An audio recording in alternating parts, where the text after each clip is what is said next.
എന്ന് വിളിച്ച് ഇത് 3 പ്രാവശ്യം പുരോഹിതൻ എന്ത് ചെയ്യും? കൺഫസ് ചെയ്യും. ദൈവത്തോട് പാപങ്ങളെ ഏറ്റുപറയാത്ത ആരാധനയല്ല എന്ന് നമ്മൾ മനസ്സിലാക്കണം. അപ്പോ പുരോഹിതൻ ആദ്യം ചെയ്യുന്നത് തൻ്റെ പാപങ്ങളെ ഏറ്റുപറയുകയാണ്. താൻ തെറ്റു ചെയ്തു എന്ന് സമ്മതിക്കുന്നു. താൻ അകൃത്യം തന്റെ ജീവിതത്തിൽ വന്നു എന്ന് ദൈവമുമ്പാകെ ഏറ്റുപറയുന്നു. താൻ ചെയ്തതായ പാപം, ആ വലിയ ബോധമുണ്ടായി ആ പാപത്തെ ദൈവത്തിന്റെ സന്നിധിയിൽ ഏറ്റുപറയുകയാണ്. ആ യാഗം കഴിച്ചിട്ട് അടുത്ത പടിയിലേക്ക് കടക്കുകയാണ്. എന്താണ് അടുത്ത പടി? മഹാപാപ പരിഹാര യാഗം നടത്തണം. അതിന്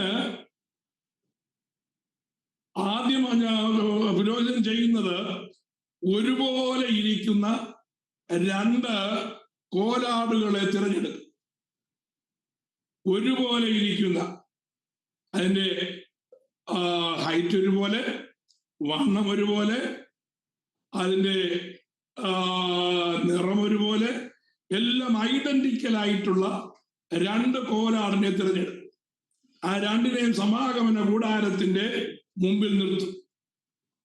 ആ സമാഗമന കൂടാരത്തിന്റെ ആ വിശുദ്ധ സ്ഥലത്തിന്റെ വലതുഭാഗത്തായിട്ട് ഒരു സ്വർണത്തിലുള്ളതായ ഒരു കുടം വെച്ചിരിക്കും. ആ കുടത്തിനകത്ത് 2 ചീട്ട് എഴുതി, ആ 2 ചീട്ട് അതിനകത്തിടും. ഒരു ചീട്ടിൽ യഹോവയ്ക്കുള്ളത് എന്ന് എഴുതിയിരിക്കും, മറ്റേ ചീട്ടിൽ അസസേലിനുള്ളത് എന്ന് എഴുതിയിരിക്കും. 2 കോലാടുകൾ നിർത്തിയിരിക്കുകയാണ്. വടക്ക് വശത്തുള്ളതായ ആ കുടത്തിൽ 2 ചീട്ട് ഉണ്ടാകും. ഒരു ചീട്ടിൽ യഹോവയ്ക്കുള്ളതെന്ന് എഴുതും, മറ്റേ ചീട്ടിൽ അസസേലിനുള്ളത് എന്നെഴുതും. എന്നിട്ട് high priest Drew simultaneously one in each hand, one over each goat. എന്നിട്ട് ആ കുടത്തിൽ കൈയിട്ട് ആ കാണാതെ തന്നെ ആ 2 ചീട്ടുകളും എടുത്തിട്ട് ഓരോ ചീട്ട് താൻ ഓരോ കയ്യിൽ പിടിക്കും. എന്നിട്ട് ആ 2 ചീട്ടും ഒരുപോലെ ആ 2 ആടുകളുടെ മേൽ വിടും. ആടുകളുടെ മേൽ ഇട്ടതിന് ശേഷം ആ ചീട്ട് തുറന്നു നോക്കും. യഹോവയ്ക്കുള്ളത് എന്ന് എഴുതിയിരിക്കുന്നതായ ചീട്ട് ഏത് ആടിന്റെ മേലാണ് വീണത് അത് യഹോവയ്ക്കുള്ളത്. 2 അടുത്ത ചീട്ട് ആ അസസേലിന് നൽകിയതായ ചീട്ട് ഏത് ആടിന്റെ മേൽ വീഴുന്നുവോ അത് അസസേലിനുള്ളതായ ആടാണ്. ഈ 2 ആടുകളെ ഒന്ന് യഹോവയ്ക്കുള്ളതെന്നും മറ്റൊന്ന് അസസേലിനുള്ളത് എന്നും വേർതിരിപ്പാൻ ഉള്ളതായ ക്രമമാണത്. നീ എന്താണ് അസസേലിന് എന്ന് പറഞ്ഞാൽ അർത്ഥം?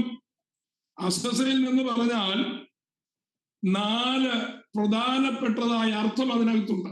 അസസേൽ എന്ന് പറഞ്ഞാൽ, ഒന്ന്, അസസേൽ എന്ന് പറഞ്ഞാൽ കോൺസിക്രേറ്റഡ് എന്നാണ് ഒന്നാമത്തെ അർത്ഥം. അപ്പോ ഞാൻ അതിലേക്ക് പോകുന്നതിന് മുമ്പ് ഈ സ്ക്രീനൊക്കെ തീർക്കാം. Both gods identical in appearance and quality, red woolen thread tied around the neck of Lord's goat on a horse of Azazel goat. അതായത് ആ ചീട്ട് വീണ് കഴിഞ്ഞാൽ എന്താ ചെയ്യുന്നറിയാമോ? ആ ഒരു ചുവപ്പ് നാട കൊണ്ട് യഹോവയ്ക്ക് എന്ന് പറയുന്ന ചീട്ട് വീണതായ ആടിന്റെ കഴുത്തിൽ അതം കിട്ടും. അപ്പൊ കഴുത്തിൽ ചുവപ്പ് നാട കെട്ടിയിരിക്കുന്നതായ ആടാണ് യഹോവയ്ക്ക് എന്ന ചീട്ട് വീണതായ ആട്.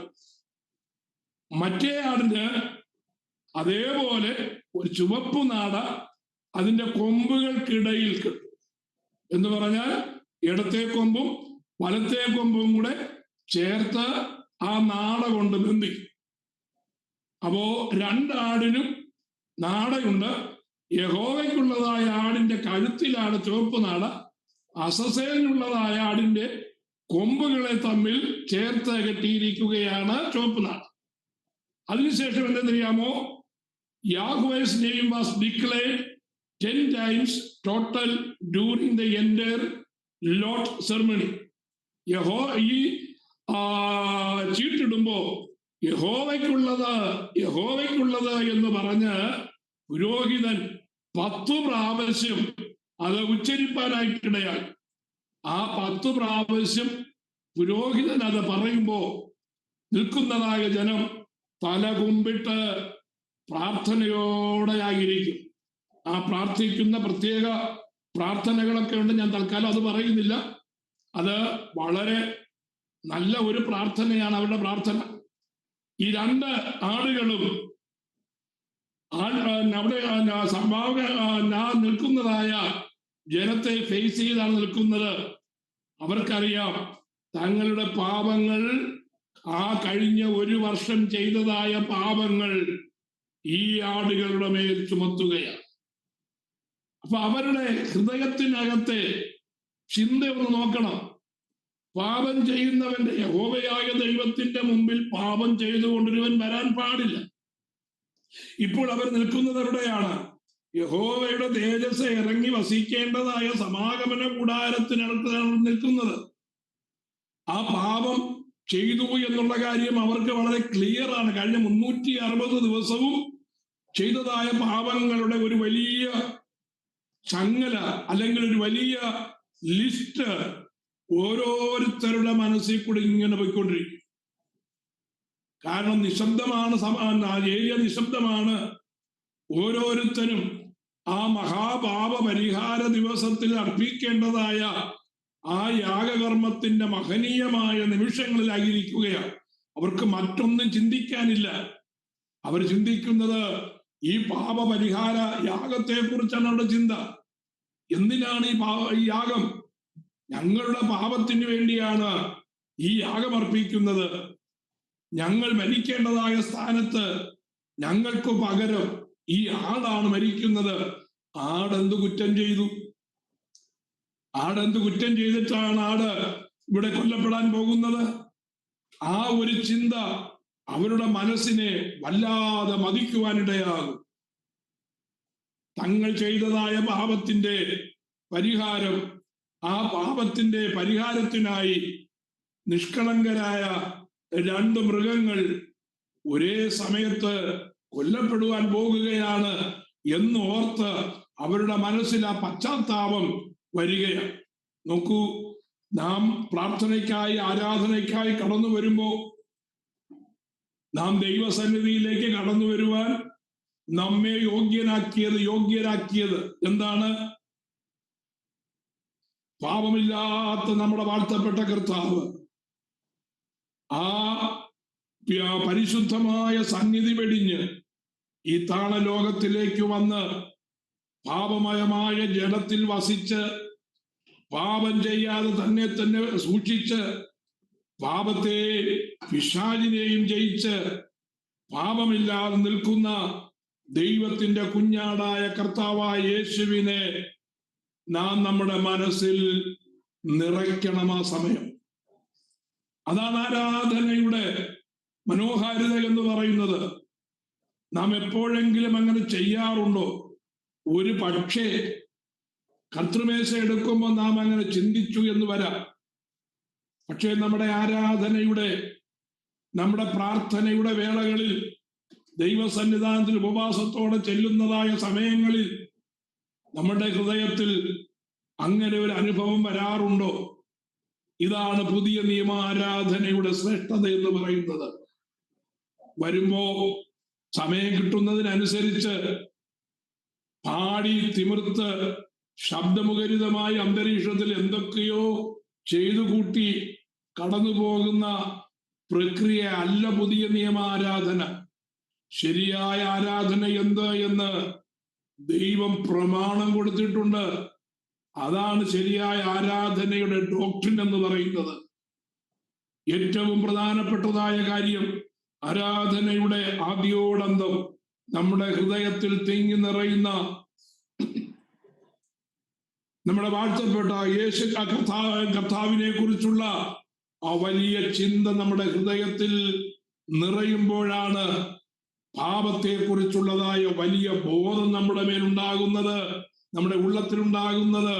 ആ മാനസാന്തരത്തിന്റെ അനുഭവം നമ്മുടെ ഉള്ളത്തിലേക്ക് കടന്നു വരുന്നത്.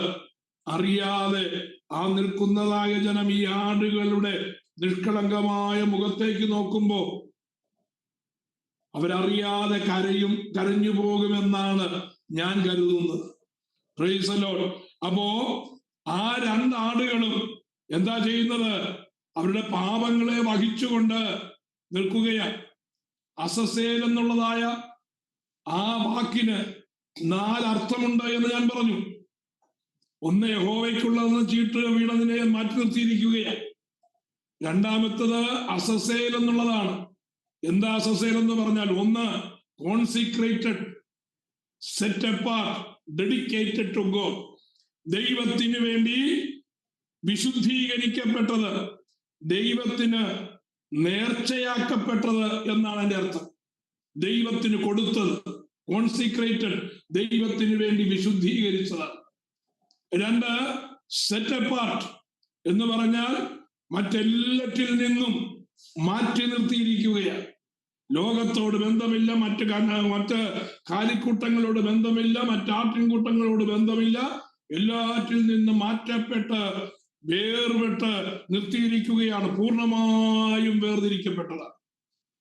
4-ാമത്തെ അർത്ഥം എന്ന് പറയുന്നത് അബാൻഡന്റ് എന്ന് പറഞ്ഞാൽ കൈവിടപ്പെട്ടതെന്നാണ് അതിന്റെ അർത്ഥം. ഇനി ആരും അതിനെ നോക്കാനില്ല. കൈവിടപ്പെട്ടതായ ഒരാളാണ്. അത് എങ്ങനെയാണ് കൈവിടപ്പെടുന്നത് എന്ന് അതിന്റെ അടുത്ത പ്രക്രിയ വരുമ്പോൾ നമുക്ക് മനസ്സിലാകും. ആ അത് ഞങ്ങൾ നിർത്തിയാൽ 3-ാമത്തെ അർത്ഥം എന്ന് പറയുന്നത് കൈവിടപ്പെട്ടതെന്നാണ്. 4-ാമത്തെ അർത്ഥം ഗിവൺ ടു ദ ഡെവിൾ, അല്ലെങ്കിൽ മരുഭൂമിയിലേക്ക് അയക്കപ്പെട്ടതെന്നാണ് അതിന്റെ അർത്ഥം. ഗിവൺ ടു ദ ഡെവിൾ, പിശാചിനെ ഏൽപ്പിച്ചിരിക്കുകയാണ്. ഈ 1-ാമത്തെ ആട് നിസ്സംശയം നമുക്ക് പറയാം യഹോവയ്ക്ക് എന്നുള്ളത് കൊണ്ട് അത് യഹോവയ്ക്കായി മാറ്റപ്പെട്ടിരിക്കുകയാണ് എന്ന് നമുക്ക് മനസ്സിലാകും. പക്ഷെ ഈ 2-ാമത്തെ ആടെന്ന് പറയുന്നത് എന്താണ്? അത് നമ്മുടെ വാഴ്ത്തപ്പെട്ട കർത്താവ്, ഈ 2 ആടും ഒരുപോലെ നമ്മുടെ വാഴ്ത്തപ്പെട്ട കർത്താവിനെ തന്നെയാണ് നോട്ടിഫൈ ചെയ്യുന്നത്. കർത്താവായ യേശു ക്രിസ്തു ആ ലോകസ്ഥാപനത്തിന് മുമ്പേ കർത്താവിന്റെ മാനവജാതിയുടെ രക്ഷയ്ക്ക് വേണ്ടി വിശുദ്ധീകരിച്ച് മാറ്റി നിർത്തിയിരുന്നതായ ദൈവപുത്രനാണ്. അത് സെറ്റ് അപ്പാർട്ട് ചെയ്തത്, അല്ലെങ്കിൽ മാറ്റി നിർത്തപ്പെട്ടതാണ്, കൈവിടപ്പെട്ടതാണ്. അതാണല്ലോ കാൽവരി ക്രൂശിൽ കർത്താവ് പിതാവുമായിട്ടുള്ളതായ സംവാദം. എന്റെ ദൈവമേ, എന്റെ ദൈവമേ, അങ്ങ് ഈ നിമിഷത്തിൽ എന്നെ കൈവിട്ടതെന്ത് എന്ന് ചോദിക്കുന്നതായ ചോദ്യം, അത് അല്ലെങ്കിൽ കൈവിടപ്പെട്ടതുപോലെ ആയിത്തീരുന്നതായ അനുഭവം. 4-ാമത്തത് പിശാചിനാൽ പരീക്ഷിക്കപ്പെടേണ്ടതിന് ആത്മാവ് അവനെ മരുഭൂമിയിലേക്ക് നടത്തിയെന്ന് നമുക്ക് കാണുന്നു. ആ ഭൂമിയിൽ അവതരിച്ചതായ നിമിഷം മുതൽ നശിപ്പിച്ച് കളയേണ്ടതിന് വേണ്ടി പിശാച് നമ്മുടെ കർത്താവിനോട് കൂടെ ഉണ്ടായി. അത് എതുവരെ ഉണ്ടായിരുന്നു? കാൽവറിയിൽ തന്റെ ജീവനെ ഏൽപ്പിച്ചു കൊടുക്കുന്നിടം വരെ ആ പരീക്ഷകൻ കൂടെ ഉണ്ടായിരുന്നു. കാൽവറിയിലെ ആ മരണം പൂർത്തീകരിച്ചു കഴിഞ്ഞപ്പോ പിശാചിന്റെ മേലുള്ളതായ ജയം എന്നേക്കുമായി കർത്താവ് ഏറ്റെടുത്തു. പിന്നെ അതിനുശേഷം കർത്താവിന്റെ അടുക്കലേക്ക് പിശാച് ചെന്നിട്ടില്ല എന്ന് നമുക്ക് മനസ്സിലാക്കുവാൻ കഴിയും. ഈ 4 കാര്യങ്ങളും നമ്മുടെ വാഴ്ത്തപ്പെട്ട കർത്താവിൽ നിവർത്തീകരിക്കപ്പെട്ടിരിക്കുകയാണ്. All for find fulfillment in the Lord Jesus Christ, consecrated from before creation, set apart as a holy one, abandoned on the cross, delivered into domain of death and devil, yet victorious over it. പിശാചിനും മരണത്തിനും വേണ്ടി ഏൽപ്പിച്ചു കൊടുത്തു. എങ്കിലും കർത്താവ് അതിന്മേൽ ജയമേറ്റെടുത്തു. അപ്പൊ Azazel എന്ന് പറഞ്ഞാൽ എന്താ അർത്ഥം എന്ന് മനസ്സിലായല്ലോ. ഈ അസസേൽ എന്ന് പറയുന്നതായ ആള് കർത്താവായ യേശുക്രിസ്തുവിന്റെ നിഴലായി തന്നെ നിൽക്കുകയാണ്. അതുപോലെ യഹോവയ്ക്കുള്ളതായ എന്ന ചീട്ട് വീണതായ ആടും വാഴ്ത്തപ്പെട്ട കർത്താവിന്റെ നിഴൽ തന്നെയാണ്. അതെങ്ങനെയാണ് നിഴലായി തീർന്നത് എന്നുള്ളതാണ് നമ്മൾ അടുത്ത് ചിന്തിക്കാനായിട്ട് പോകുന്നത്. ഇനിയും യഹോവയ്ക്കുള്ളത് എന്നുള്ളതായ ആ ആട് ആദ്യം എന്ത് ചെയ്യുന്നറിയാമോ? ജനത്തിന്റെ പാപപരിഹാരത്തിന് വേണ്ടി അതിനെ അറുത്തു കഴിഞ്ഞാൽ അതിന്റെ രക്തം ഒരു പാത്രത്തിലെടുക്കും. പാത്രത്തിൽ ആ പുരോഹിതൻ എടുത്തിട്ട് പുരോഹിതൻ ആ രക്തവുമായിട്ട് ആലയത്തിനുള്ളിലേക്ക് വരും. വളരെ സാവധാനത്തിലാണ് അദ്ദേഹത്തിന്റെ വരവ്. കയ്യിൽ ആ പാപയാഗത്തിന്റെ യഹോവയ്ക്കുള്ളത് എന്ന് ചീട്ട് വീണതായ ആടിനെ അറുത്തതായ രക്തം ആ പാത്രത്തിലുണ്ട്. അതിന്റെ കൂടെ ആലയത്തിൽ ധൂപം കാണിക്കേണ്ടതായ ധൂപക്കുറ്റിയും ആ ധൂപക്കുറ്റിക്കകത്തിടേണ്ടതായ അഗ്നിയും അതുപോലെ അതിനകത്തിടേണ്ടതായ സുഗന്ധവർഗവും പുരോഹിതന്റെ കൈവശം കാണും. ഇത്രയുമായിട്ടാണ് അദ്ദേഹം ആലയത്തിലേക്ക് വരുന്നത്. ആലയത്തിലേക്ക് വന്ന് ആലയത്തിന്റെ ആ തിരശീലയുണ്ടല്ലോ, വിശുദ്ധ സ്ഥലത്തിനും അതിപരിശുദ്ധ സ്ഥലത്തെയും തമ്മിൽ വേർതിരിക്കുന്ന ആ കട്ടിയുള്ള വലിയ തിരശീല, ആ തിരശീല താൻ അത് പതുക്കെ മാറ്റിയിട്ട് ആ തിരശീല അതിനകത്തേക്ക് അതിപരിശുദ്ധ സ്ഥലത്തേക്ക് കടക്കുകയാണ്. ആ സാവധാനത്തിലുള്ളതായ മഹാപുരോഹിതന്റെ ആ പോക്കെന്ന് പറയുന്നത് നമ്മുടെ വാഴ്ത്തപ്പെട്ട കർത്താവ് തൻ്റെ തന്നെ രക്തവുമായിട്ട് സ്വർഗീയ കൂടാരത്തിലേക്ക് പോയതായ ആ പോക്കിന്റെ നിഴലാണത്. അത് മാത്രമല്ല, ഉലുവുമലയിൽ വെച്ച് നമ്മുടെ വാഴ്ത്തപ്പെട്ട കർത്താവ് ശിഷ്യന്മാരുടെയും മറ്റ് ഒരു വലിയ സമൂഹത്തിന്റെയും മുമ്പിൽ നിന്ന് സ്വർഗാരോഹണം ചെയ്തതായ ആ സാവധാനത്തിൽ സ്വർഗാരോഹണം ചെയ്തതായ ആ സ്വർഗാരോഹണത്തെയും സൂചിപ്പിക്കുന്നതാണ് ആ മഹാപുരോഹിതന്റെ തിരശീലയ്ക്കകത്തേക്കുള്ളതായ ആ യാത്ര. അപ്പോ അദ്ദേഹത്തിന്റെ കൈവശം എന്തുണ്ട്? ജനത്തിന്റെ പാപപരിഹാരത്തിന് വേണ്ടി അറുക്കപ്പെട്ടതായ ആ രക്തം തന്റെ കയ്യിലുണ്ട്. നമ്മുടെ വാഴ്ത്തപ്പെട്ട കർത്താവ് കാൽവറി ക്രൂശിൽ യാഗമായി തീർന്നു. എബ്രായ ലേഖന കർത്താവ് എഴുതിയിരിക്കുന്നത് നമ്മുടെ കർത്താവിന് തന്റെ പാപത്തിന് വേണ്ടി യാഗം കഴിക്കേണ്ട ആവശ്യമില്ലായിരുന്നു. കാരണം അവനിൽ പാപമില്ലായിരുന്നത് കൊണ്ട്.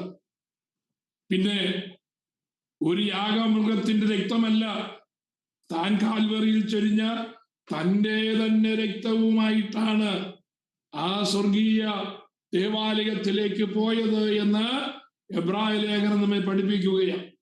അപ്പം ഇത് പുരോഹിതൻ ഇങ്ങനെ കടന്നു പോകുന്നത് ജനം ഇങ്ങനെ ആകാംക്ഷയോടെ നോക്കി നിൽക്കുകയാണ്. People watched in complete silence as the high priest walked and disappeared. ആ തിരശീലയ്ക്കകത്തേക്ക് പുരോഹിതൻ ഇങ്ങനെ സാവധാനത്തിൽ കടന്നു പോകുന്നത് ജനമെല്ലാം സൈലന്റായി ആകാംക്ഷയോടെ നോക്കി നിൽക്കുകയാണ്. എന്താ ആകാംക്ഷയോടെ നോക്കി നിൽക്കാൻ കാരണം? ഇത് അകത്തേക്ക് ചെല്ലുമ്പോ അവിടെ അതിപരിശുദ്ധ സ്ഥലത്ത് വെട്ടം കാണാൻ വേണ്ടി വിളക്കൊന്നുമില്ല എന്ന് മനസ്സിലാക്കണം. സമാഗമന കൂടാരത്തെ കുറിച്ച്, ദൈവത്തിന്റെ സമാഗമന കൂടാരത്തെ കുറിച്ച് നാം വിശദമായി പഠിച്ചപ്പോ ആലയത്തിനുള്ളിൽ പ്രകാശിക്കുവാൻ ഒരു പ്രകാശ സ്രോതസ് മാത്രമേ ഉള്ളൂ. അത് ദേവാലയത്തിന്റെ വിശുദ്ധ ആലയത്തിന്റെ കവാടത്തിലേക്ക് വാതിൽക്കൽ കയറി ചെല്ലുമ്പോ അതിന്റെ ഇടതുഭാഗത്തായിട്ടിരിക്കുന്ന നിലവിളക്കിൽ നിന്നുള്ളതായ പ്രകാശം മാത്രമേ ഉള്ളൂ. അതിന്റെ പ്രകാശം എവിടെത്തത്തില്ല, ആ തിരശീലയ്ക്ക് അകത്തേക്ക് പോകത്തില്ല. അതിപരിശുദ്ധ സ്ഥലവും വിശുദ്ധ സ്ഥലവും തമ്മിൽ വേർതിരിക്കുന്നതായ തിരശ്ശീലയ്ക്കുള്ളിലേക്ക് ആ പ്രകാശം പോകത്തില്ല. ആ അതിപരിശുദ്ധ സ്ഥലത്ത് ഇരുട്ടാണ്. എന്നാൽ പുരോഹിതനകത്തേക്ക് ചെല്ലുമ്പോ ആ ധൂപക്കുറ്റിയിൽ പ്രകാശിക്കുന്ന തീയുണ്ട്. ആ തീക്കകത്ത് വീഴുന്നതായ കുന്തിരിക്കവും ചേർത്തുള്ളതായ പ്രകാശം, ആ മങ്ങിയ പ്രകാശം മാത്രമേ എവിടെ ഉള്ളൂ? ആ അതിപരിശുദ്ധ സ്ഥലത്തുള്ളൂ. അപ്പോ അതിനകത്തേക്ക് കയറി ചെല്ലുമ്പോ ആ പെട്ടകത്തിന്റെ മുകളിൽ ഒരു കൃപാസനമുണ്ട്. ആ കൃപാസനത്തിന്റെ മുകളിൽ ആലയത്തിന്റെ കൂടാരത്തിന് താഴെ സ്വർണം കൊണ്ട് ഒരു വിധാനമുണ്ടാക്കി വെച്ചിട്ടുണ്ട്. അതിനാണ് ഷെക്കേന എന്ന് പറയുന്നത്. ദൈവത്തിന്റെ തേജസ് ഇറങ്ങി വസിക്കുന്നതായ ഷെക്കേന എന്ന് പറയുന്നത് അതാണ്. അത് ഒന്നാം കൂടാരത്തിലുണ്ടായിരുന്നു, സമാഗമന കൂടാരത്തിലുണ്ടായിരുന്നു. ശലോമോന്റെ കൂടാരത്തിൽ അതില്ലായിരുന്നു. ഇനിയും പണിയുവാനിരിക്കുന്ന യെരുശലേം ദേവാലയത്തിൽ സ്വർഗത്തിൽ നിന്ന് വാസ്തവമായുള്ളതായ ദൈവത്തിന്റെ ആ ഷെക്കേന ഇറങ്ങി വരും. അപ്പോ ആ ഷെക്കേനയുടെ കീഴിൽ പുരോഹിതൻ എത്തി നിൽക്കുകയാണ്. പുരോഹിതൻ എന്താ ചെയ്യുന്നത്? പുരോഹിതൻ അടുത്ത് ചെയ്യുവാൻ പോകുന്നത് ആ യാഗമർപ്പിച്ചതായ ആ ആടിന്റെ രക്തം, കയ്യിലിരിക്കുന്നതായ രക്തം എന്ത് ചെയ്യുന്നു? താനത് അതിപരിശുദ്ധ സ്ഥലത്ത് തളിക്കുകയാണ്. വൺസ് അത് തളിക്കുന്നതിന് ഇഷ്ടം പോലെ തളിക്കാൻ പറ്റത്തില്ല കേട്ടോ. തളിക്കുന്നതിനൊരു ക്രമീകരണമുണ്ട്. നിങ്ങൾക്ക് അത് സ്ക്രീൻ ഞാൻ എഴുതിയിരിക്കുന്നത് കാണുവാൻ കഴിയും. Once upward with a finger toward heaven, twice on mercy seat, east side. ആലയത്തിന്റെ ആ പെട്ടകത്തെ മൂടിക്കൊണ്ടിരിക്കുന്നതായ ആ കൃപാസനത്തിന്റെ മേൽ വിരൽ മുക്കി 2 പ്രാവശ്യം ആ രക്തം എന്ത് ചെയ്യും? തളിക്കും. ഒരു പ്രാവശ്യം ആദ്യം തളിക്കുന്നത്, ഒരു പ്രാവശ്യം മുകളിലേക്ക് തളിക്കും, 2 പ്രാവശ്യം കൃപാസനത്തിലേക്ക് തളിക്കും, 7 പ്രാവശ്യം ഡൗൺവേർഡ് ബിഫോർ മേഴ്സി സീറ്റ്. അപ്പോ 3 പ്രാവശ്യം 7 പ്രാവശ്യം അത് താഴേക്ക് തളിക്കും. ഇത് എണ്ണിക്കൊണ്ടാണ് തളിക്കുന്നത്. അപ്പോ 10 പ്രാവശ്യം വീതം തളിക്കും. അത് രേഖപ്പെടുത്തിയിരിക്കുന്നത് മൊത്തത്തിൽ 43 പ്രാവശ്യം ഈ രക്തം വിരലിൽ മുക്കി തളിക്കും.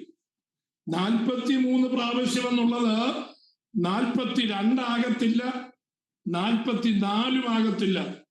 43 പ്രാവശ്യം കൃത്യമായി എണ്ണിക്കൊണ്ട് തളിക്കണമെങ്കിൽ പുരോഹിതൻ എത്രമാത്രം ഏകാഗ്രതയുള്ളവനായിരിക്കണം, താൻ ചെയ്യുന്ന ശുശ്രൂഷയിൽ എത്രത്തോളം ഏകാഗ്രതയുള്ളവനായിരിക്കണം എന്നത് പഠിപ്പിക്കുകയാണ്. ഇതാണ് അവരുടെ ചടങ്ങ്. നമുക്ക് ചെറിയ പുസ്തകം വായിക്കുമ്പോൾ എല്ലാ ഡീറ്റെയിൽസും ഇല്ല. പക്ഷെ അത് എഴുതി വച്ചിരിക്കുന്നതായ ചടങ്ങിൽ നിന്ന് അല്ലെങ്കിൽ ആ വിശദീകരണത്തിൽ നിന്ന് നാം മനസ്സിലാക്കിയെടുക്കേണ്ടതായ കാര്യമായതുകൊണ്ടാണ് ഞാൻ വിശദീകരിച്ച് പറഞ്ഞത്. എന്തുകൊണ്ടാണ് പറയാൻ കാരണം, പുരോഹിതൻ വന്ന് ആ വിരല് തന്റെ കയ്യിലിരിക്കുന്നതായ കിണ്ണത്തിലെ രക്തത്തിൽ മുക്കി, വിരൽ മുക്കി അത് തളിക്കുമ്പോ, സ്പ്രിങ്കിൾ ചെയ്യുമ്പോ തന്റെ ഹൃദയവും തന്റെ ചിന്തയും താൻ ചെയ്യുന്നതായ പ്രവൃത്തിയിൽ നിന്ന് മാറിപ്പോകാനേ പാടില്ല. എന്തെല്ലാം കാര്യങ്ങൾ ഒരുപക്ഷെ ചിന്തിക്കാൻ കാണുമെന്നറിയാമോ? താൻ ഭയത്തോടെയാണ് ആ അതിപരിശുദ്ധ സ്ഥലത്ത് നിൽക്കുന്നത്. ഒരു തെറ്റ് വന്നു കഴിഞ്ഞാൽ അവിടെ വീണ് ആ നിമിഷം ജീവൻ പോകും. അത്ര വലിയ ഭയത്തോടെയാണ് ആ മനുഷ്യൻ അവിടെ നിൽക്കുന്നത്. ആ ഭയത്തിന്റെ വിറപ്പാടിൽ മറന്നു പോകുവാൻ സാധ്യതകൾ ഏറെയാണ്. അത് മാത്രവുമല്ല, ഇനിയും ചെയ്യേണ്ടതായ ചടങ്ങുകളൊക്കെ തന്റെ ഹൃദയത്തിൽ ഉള്ളപ്പോ അത് മറന്നു പോകുവാൻ, എണ്ണം തെറ്റിപ്പോകുവാൻ ചാൻസ് വളരെ. പക്ഷേ മഹാപുരോഹിതനായ എണ്ണം തെറ്റുകയില്ല. അത്രമാത്രം ഏകാഗ്രതയോടെ ശ്രദ്ധയോടെയാണ് താൻ ദൈവപ്രവൃത്തി ആരാധന അർപ്പിക്കുന്നത്, ജനത്തിന് വേണ്ടി ആരാധന അർപ്പിക്കുന്നത്. നോക്കൂ, നമ്മുടെ ആരാധനയും അതും തമ്മിൽ ഒന്ന് കമ്പയർ ചെയ്ത് നോക്കി. ആരാധനയ്ക്ക് നാം കൊടുക്കുന്ന ഗൗരവം എത്രയുണ്ട്, ഏകാഗ്രത എത്രയുണ്ട്. അത് വളരെ വളരെ ശ്രദ്ധിക്കേണ്ടതായ കാര്യം. നമ്മുടെ ആരാധന ദൈവം സ്വീകരിക്കുന്നുണ്ട് എന്ന് നാം കരുതുന്നത് തന്നെ ആ വലിയ ദയയുടെ അടിസ്ഥാനത്തിൽ മാത്രമേ നമുക്ക് പറയാൻ പറ്റത്തുള്ളൂ. കാരണം നാം ആരാധിക്കാൻ നിൽക്കുമ്പോൾ, പാട്ട് പാടുമ്പോൾ, പ്രാർത്ഥിക്കുമ്പോൾ, വചനം കേൾക്കുമ്പോൾ, ദൈവസനം നിൽക്കുമ്പോൾ എന്തെല്ലാം ചിന്തകളാണ് നമ്മുടെ മനസ്സിൽ. അടുത്തുള്ളതായ കാര്യങ്ങളിലേക്ക് നാം ശ്രദ്ധാലുക്കളാകുന്നില്ലേ? വീട്ടിലെ കാര്യങ്ങൾ ചിന്തിക്കുന്നില്ലേ? നാളത്തെ കാര്യം ചിന്തിക്കുന്നില്ലേ? നാം ദൈവസന്നിധിയിലെ ചെയ്യുന്നതായ കാര്യങ്ങൾക്ക് എത്രമാത്രമാണ് നാം ഗൗരവം കൊടുക്കുന്നത് എന്ന് ചിന്തിക്കുവാൻ വേണ്ടിയാണ് ഈ യാഗം നമ്മൾ പഠിച്ചത്. Additional sprinkles on the alter horns എന്ന് പറയുന്നത് 43 പ്രാവശ്യം counted exactly. Carelessness in counting mean certain punishment, not one drop of. ഇനി അടുത്ത ശ്രദ്ധിക്കേണ്ടത്, ഈ കിണ്ണത്തിലിരിക്കുന്നതായ രക്തത്തിൽ വിരലുമൊക്കി അത് കുടയുമ്പോ ഒരു തുള്ളി പോലും തന്റെ വസ്ത്രത്തിൽ വീഴാൻ പറ്റത്തില്ല, വീഴാൻ പാടില്ല. ഒരു സിംഗിൾ ഡ്രോപ്പ് പോലും വസ്ത്രത്തിൽ വീഴരുത്. അത് അശ്രദ്ധയോടെ ചെയ്തു എന്നുള്ളതിന്റെ തെളിവായിട്ടെടുക്കുകയാണ്. Not one drop of atoning blood could fall on the garments. ഇതാണ് പുരോഹിതൻ നിർവഹിക്കേണ്ടതായ ആ അതിപരിശുദ്ധ സ്ഥലത്ത് താൻ യാഗത്തിൽ ശ്രദ്ധിക്കേണ്ടതായ കാര്യങ്ങൾ. ദിനവൃത്താന്ത പുസ്തകം 1-ാം അധ്യായത്തിന്റെ 26-ാമത്തെ വാക്യം, because God helped the Levites, they offered 7 bulls and 7 rams. Obedience and divine help are inseparable. ആ യാഗം അർപ്പിക്കുന്നതായ ആ സന്ദർഭം അവിടെ എഴുതിയിരിക്കുകയാണ്. Obedience and divine help. ആ അനുസരണമുള്ളിടത്ത് ദൈവത്തിന്റെ ഹെൽപ്പിംഗ് ഹാൻഡ്, അഥവാ സഹായത്തിന്റെ ഹസ്തം അവിടെ വരികയാണ്. എന്തിനാണ് 43 പ്രാവശ്യം തളിക്കുന്നത് എന്ന് നമുക്കറിയത്തില്ല. അത് ആരെങ്കിലും ചോദിച്ചു കഴിഞ്ഞാൽ ഉത്തരവില്ല. എന്തിനാ 10 പ്രാവശ്യം ഒരു ഇടത്തേക്ക് 10 പ്രാവശ്യം കളിക്കുന്ന, 7 പ്രാവശ്യം എന്തിനാ താഴേക്ക് കളിക്കുന്ന ചോദിച്ചു കഴിഞ്ഞാൽ നോ ആൻസർ. അത് നമുക്ക് ഉത്തരം കണ്ടുപിടിക്കാൻ കഴിയത്തില്ല. എന്തിനാണ് എന്ന് ചോദിക്കുന്ന ഒരു ചോദ്യം അവിടെ ഇല്ല. മഹാപുരോഹിതൻ ചോദിക്കുകയോ 10 പ്രാവശ്യത്തിന് പകരം ഞാന് ഒന്ന് തെറ്റിപ്പോയാൽ എന്താ കുഴപ്പം, എന്തിനാ 10 പ്രാവശ്യം എന്ന് ചോദിക്കാൻ പുരോഹിതന് പ്രമാണമില്ല. അനുസരണം, എന്തു പറഞ്ഞിരിക്കുന്നുവോ അത് പൂർണ്ണമായും അനുസരിക്കുക. അതാണ് യാഗത്തിന്റെ ബേസിക് പ്രിൻസിപ്പിൾ എന്ന് പറയുന്നത്. ഞാൻ അങ്ങനെയേ ചെയ്യൂ, ഞാൻ ഇങ്ങനെയേ ചെയ്യൂ, എന്റെ ഇഷ്ടത്തിനനുസരിച്ചേ ഞാൻ ചെയ്യൂ, എന്റെ സമയത്തിനനുസരിച്ചേ ഞാൻ പോകൂ എന്നുള്ള മാനുഷിക ഭാവങ്ങൾ ദൈവസന്നിധാനത്തിൽ എത്രത്തോളം അക്സെപ്റ്റബിൾ ആയിരിക്കുമെന്നുള്ള കാര്യം ഈ ഇതിന്റെ വെളിച്ചത്തിൽ നാം മനസ്സിലാക്കേണ്ടത്.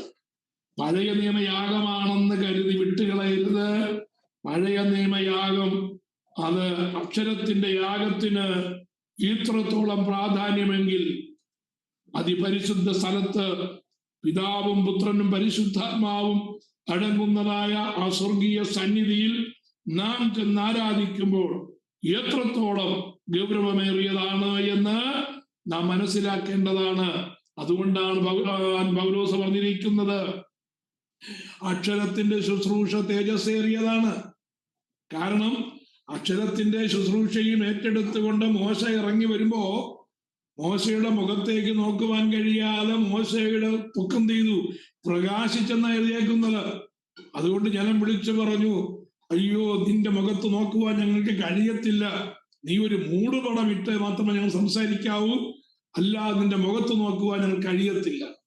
അക്ഷരത്തിന്റെ ശുശ്രൂഷ ഏറ്റെടുത്തു വന്നതായ മോശയ്ക്ക് അതാണ് അനുഭവമെങ്കിൽ ആത്മാവിന്റെ ശുശ്രൂഷ തേജസ്സേറിയതായിരിക്കുമെന്നാണ് പൗലോസ് പറഞ്ഞത്.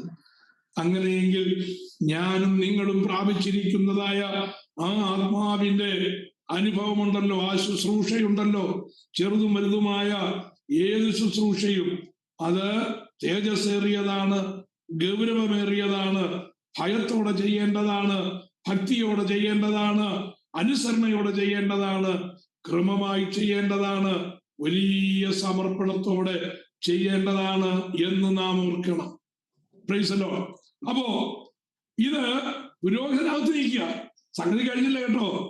പുരോഹിതനകത്ത് നിന്ന് ഈ രക്തം തളിച്ചുകൊണ്ടിരിക്കുക, 43 പ്രാവശ്യം തളിച്ചുകൊണ്ട് നിൽക്കുക. തളിച്ചുകൊണ്ട് നിൽക്കുമ്പോ പുറത്ത് നിൽക്കുന്ന ജനം ഭയങ്കര ആകാംക്ഷഭരിതരാണ്. ശ്വാസം വിടുന്ന ശബ്ദം പോലും പുറത്തു വരുവാൻ കഴിയാത്ത രീതിയിൽ അവർ വളരെ നിശബ്ദമായി ഗൗരവത്തോടെ നോക്കുകയാണ്. എവിടെ നോക്കിക്കൊണ്ട് നിൽക്കുന്നറിയാമോ?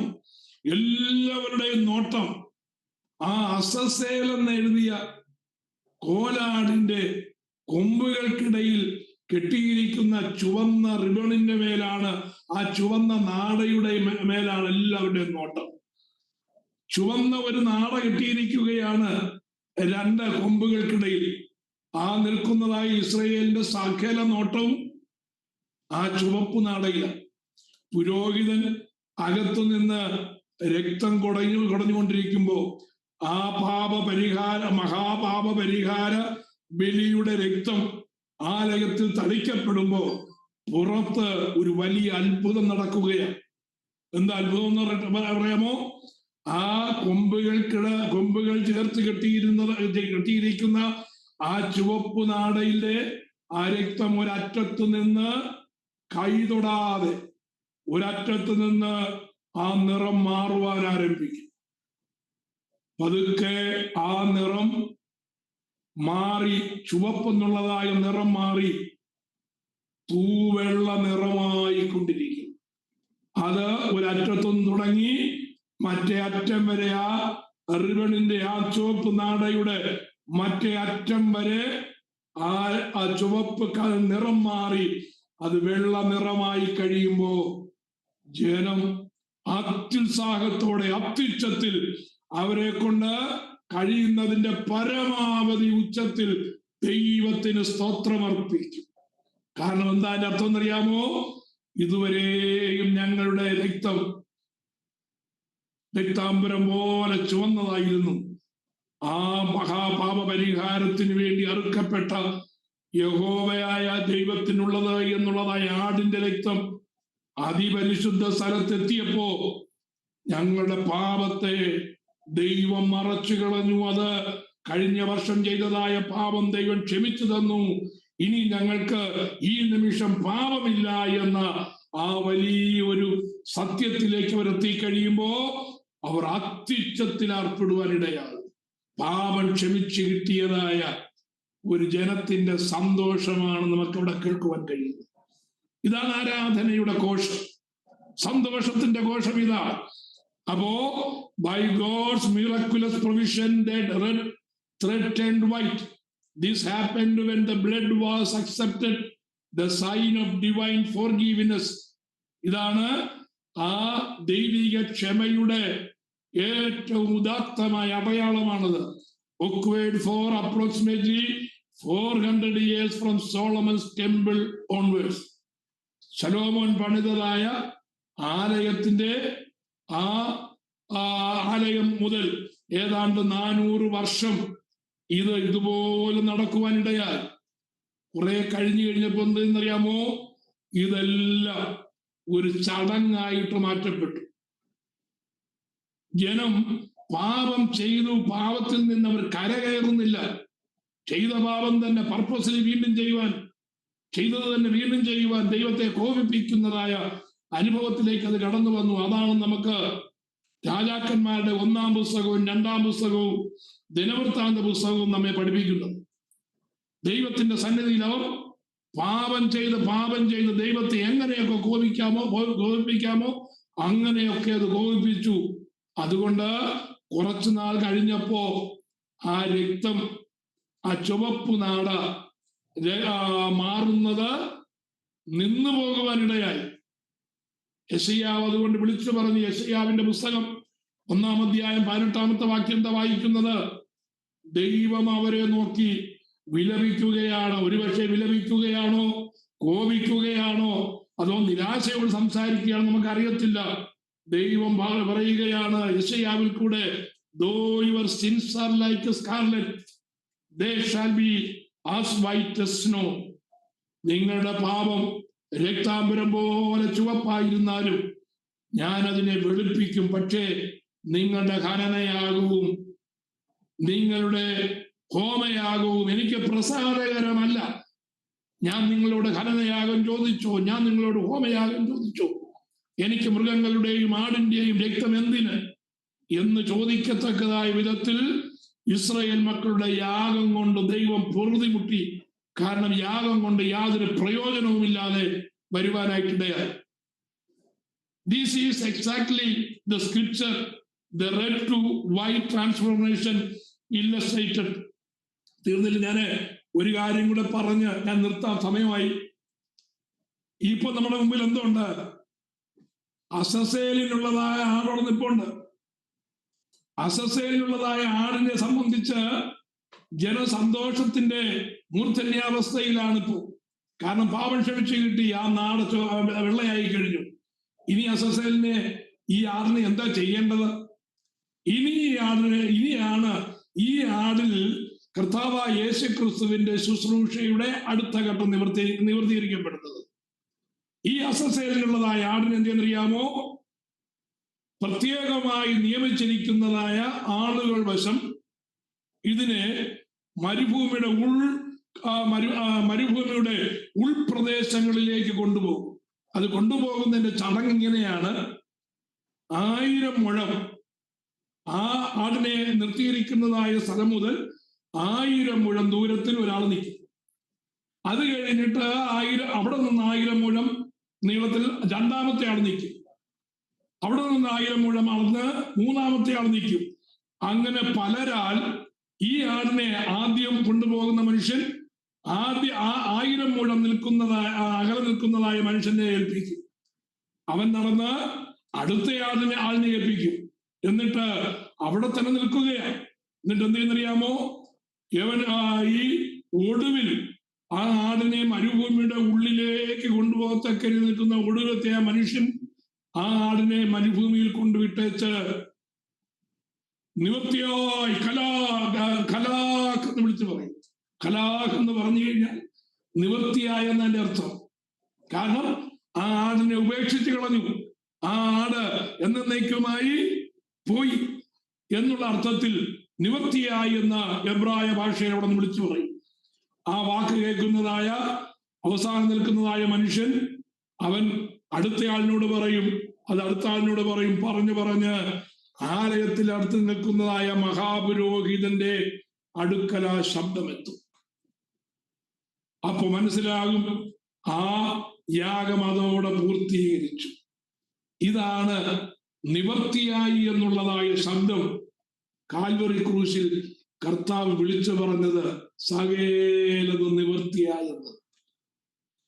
അപ്പോ ഈ ആടിനെ കൊണ്ടുചെന്ന് മരുഭൂമിയിൽ ഉപേക്ഷിച്ച് കളയുന്നത് അത് നമുക്ക് വേണ്ടി പാപം ചുമന്നുകൊണ്ട് പാളയത്തിന് പുറത്തു പോയി കഷ്ടം സഹിച്ച പാളയത്തിന് പുറത്തു പോയ യേശുക്രിസ്തുവിന്റെ നിഴലാണ്.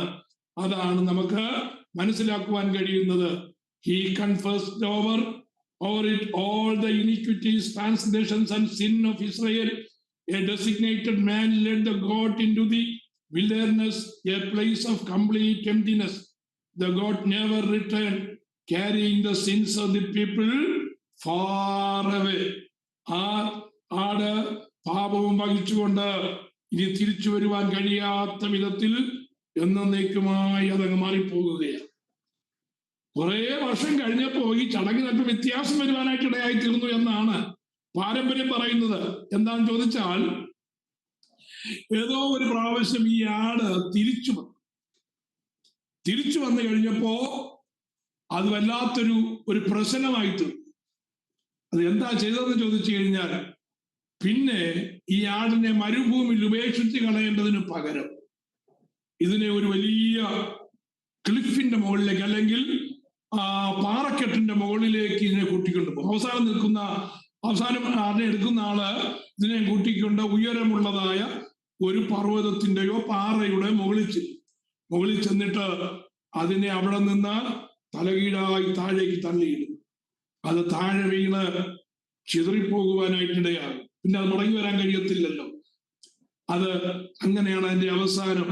അപ്പോ 16-ാം അധ്യായം, ലേവ്യ പുസ്തകം 16-ാം അധ്യായത്തിന്റെ 22, സംഖ്യാപുസ്തകം 103-ാം സങ്കീർത്തനത്തിന്റെ 12-ാമത്തെ വാക്യം വായിച്ച് ഞാൻ ചിന്ത ഇന്ന് തൽക്കാലം ഇവിടെ അവസാനിപ്പിക്കാം. ലേവ്യ പുസ്തകം 16-ന്റെ 22, കോലാട്ടുകൊറ്റൻ അവരുടെ കുറ്റങ്ങളെ ഒക്കെയും ശൂന്യപ്രദേശത്തേക്ക് ചുമന്നു കൊണ്ടുപോകണം. അവൻ കോലാട്ടുകൊറ്റനെ മരുഭൂമിയിൽ വിടയണം. And God shall bear upon him all their iniquities unto a land not inhabited, and he shall let go the God in the wilderness. 103-ാം സങ്കീർത്തനം 12-ാമത്തെ വാക്യം, ഉദയം അസ്തമയത്തോടകന്നിരിക്കുന്നത് പോലെ യഹോവ നമ്മുടെ ലംഘനങ്ങളെ നമ്മോട് അകറ്റിയിരിക്കുന്നു. As far as the east is from the west, as far hath he removed our transgressions from us.